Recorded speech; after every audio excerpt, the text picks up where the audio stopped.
पीलीभीत में 8 वर्षीय मासूम बच्ची से जुड़े कथित दुष्कर्म के मामले ने एक बार फिर पूरे समाज को झकझोर कर रख दिया है। सोनगढ़ी थाना क्षेत्र के एक गांव में सामने आई इस घटना के बाद इलाके में आक्रोश का माहौल है। परिजनों की शिकायत पर पुलिस ने त्वरित कार्रवाई करते हुए 70 वर्षीय आरोपी को गिरफ्तार कर लिया है और संबंधित धाराओं के तहत मुकदमा दर्ज कर जांच शुरू कर दी है। यह घटना केवल एक परिवार का दर्द नहीं बल्कि पूरे समाज के सामने एक गंभीर सवाल भी खड़ा करती है कि आखिर हमारी बेटियां कब और कहां तक सुरक्षित हैं। उम्र चाहे कम हो या ज्यादा, किसी भी व्यक्ति की गलत सोच और विकृत मानसिकता मासूम बचपन के लिए खतरा बन सकती है। ऐसे अपराधों का कोई धर्म या जाति उम्र नहीं होती बल्कि इनके पीछे केवल आपराधिक मानसिकता जिम्मेदार होती है। आज जरूरत है कि समाज जागरूक हो, बच्चों की सुरक्षा को लेकर संवेदनशील बने और ऐसे मामलों में दोषियों के खिलाफ सख्त से सख्त कार्रवाई सुनिश्चित हो, क्योंकि सुरक्षित बचपन ही सुरक्षित भविष्य की सबसे मजबूत नींव है। आइए हम सब मिलकर एक ऐसा समाज बनाने का संकल्प लें जहां हर बेटी बिना डर के मुस्कुरा सके और हर मासूम का बचपन सुरक्षित रह सके।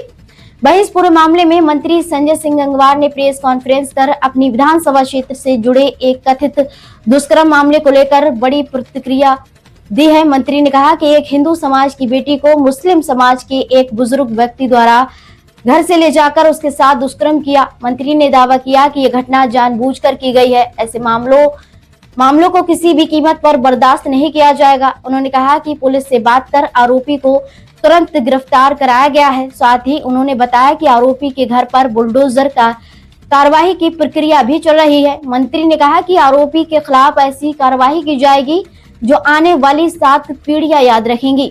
इस दौरान मंत्री ने समाजवादी पार्टी के प्रमुख अखिलेश यादव पर भी निशाना साधते हुए कहा कि अखिलेश यादव इस घटना पर एक शब्द भी नहीं बोलेंगे।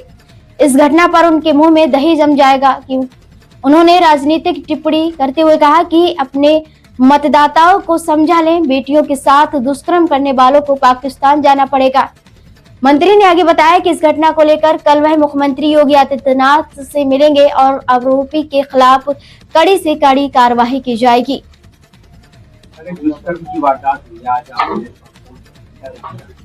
देखिए, ये जो 8 वर्ष की एक बच्ची को घर से बुला करके ले जाके मेरी विधानसभा में ही 70 साल के मुस्लिम समाज के व्यक्ति ने हिंदू समाज की बेटी को घर से लेकर के गया और घर से ले जाने के बाद उसके साथ दुष्कर्म किया और उसका वीडियो भी बनाया।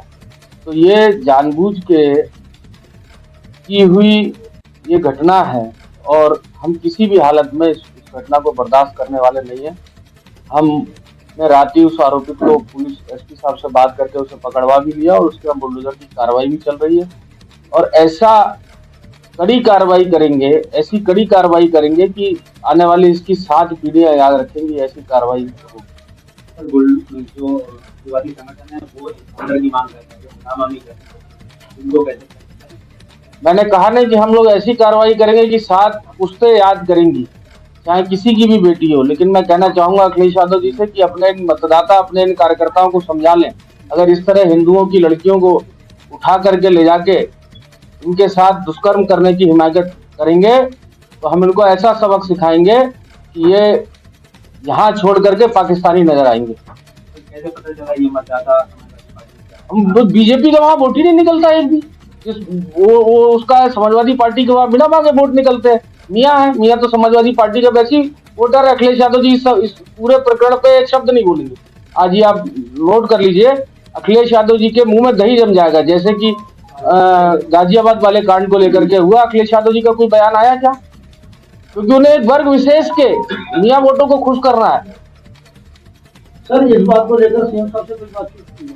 सीएम साहब से लगातार संपर्क किया गया है और लगातार उच्च अधिकारियों की जानकारी में उच्च अधिकारियों से लगातार इसकी बातचीत भी हो रही है और मैं कल इसी प्रकरण को लेकर के खुद सीएम साहब से जाकर के बात करने वाला हूँ। कल शाम को निकलूंगा।